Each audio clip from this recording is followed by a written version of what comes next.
এসব বিদাতি কিতাব। নৌরানি মাজমুআয়ে পঞ্জেগানা ওজিফা, হ্যাঁ, দুরুদে লাখি কোরআনেও নেই হাদিসও নেই, হ্যাঁ, তারপরে দুরুদে তাজ কোরআনেও নেই হাদিসও নেই, দুআয়ে গঞ্জুল আরশ কোরআনেও নেই হাদিসও নেই, দুরুদে হাজারি দুরুদে শেফা এই কোরআনেও নেই হাদিসেও নেই, দুআয়ে হাবিবি কোরআনেও নেই হাদিসও নেই।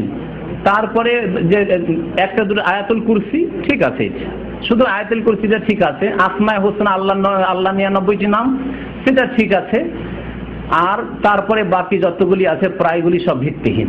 আহাদনামা বলে যেটা আছে তার অর্থটা ঠিক আছে, কিন্তু আহাদনামা বলে কোরআনেও নেই হাদিসেও নেই যে এটা আহাদনামা, কথা বুঝতে পেরেছেন?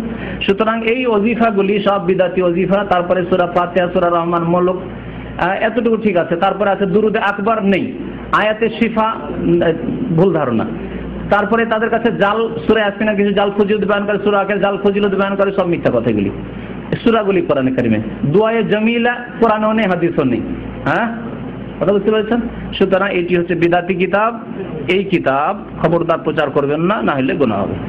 কারণ এতে অনেক শিরকি কথাবার্তা রয়েছে, বাড়াবাড়ি কথা। এই যে দুরুদগুলি রয়েছে তাতে নবী সাল্লাল্লাহু আলাইহি ওয়াসাল্লাম সম্পর্কে অতিরঞ্জন কি শিরকি কথা রয়েছে। এর মধ্যে একটা দুরুদ আছে যাতে আছে যে নবী হচ্ছেন রোগ আরোগ্যকারী, বালা মুসিবত দূরকারী। শিরক না, বড় শিরক। কেউ যদি বলে নবী বালা মুসিবত দূরকারী তাহলে বড় শিরক এতে রয়েছে। এই বিদাতি দুরুদ সম্পর্কে একটা বক্তব্য করা দরকার। কত করব, যদি ঘাস জমি থেকে ঘাসই সাফ করতে পারি না, সারা বছর নিড়াইতে আছি শেষই করতে পারছি না। আর দুটা চারটা জমি থেকে শেষ করলে ওই জমিগুলো যারা আগে থেকে দখল করেছিল তাদের তো পেরেশানির শেষ নাই, হ্যাঁ, আর তাদের সীমালঙ্ঘন বাড়াবাড়ি শেষ নাই যে কেন আমাদের জমির ঘাস নিড়াইলো, ঠিক না?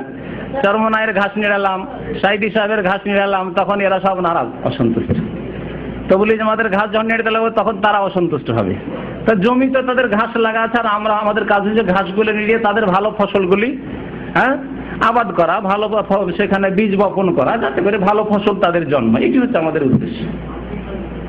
আল্লাহ পাক যেন বুঝার তৌফিক দান করে।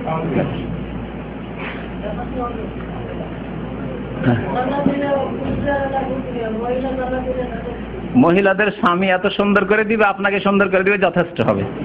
হ্যাঁ, দুনিয়াতে আপনার জন্য আল্লাহ 4টি জায়েজ রেখেছেন, স্ত্রীর জন্য 4টি জায়েজ নাই, কিন্তু তারপরে স্ত্রী আপনাকে পেয়ে ওর শান্তির শেষ নেই, তাই না?